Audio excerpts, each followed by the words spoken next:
আলাইকুম গাইস, আপনারা কেমন আছেন? আপনারা ভালো আছেন? আমি একটা বিনোদন দিচ্ছি আপনাদের। ফিসাই রাব্বানা এই দুনিয়ায় পাঠাইলেন, থাকতে দিলেন না।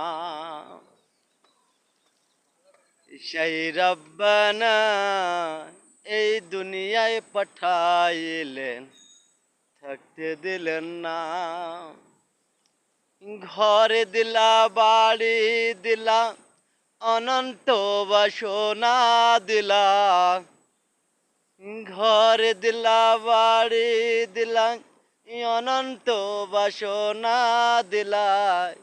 এই ভবেতে দুনিয়াতে থাকতে দিলেন না। সেই রাব্বানা এই দুনিয়ায় পাঠাইলেন, থাকতে দিলেন না। যদি ভালো লাগে ভাইয়া একটা করে কমেন্ট করেন, একটা করে শেয়ার করবেন। আর এই 12 ভাজালাকে একটু ভালোবাসেন। আমি বামন্দিতে 12 ভাজা বেশি, বুঝতে পারছেন? ধন্যবাদ। সবাই ভালো থাকেন, সুস্থ থাকেন, সবার বাপ মাকে ভালো রাখেন। আল্লাহ হাফেজ। আসসালামু আলাইকুম।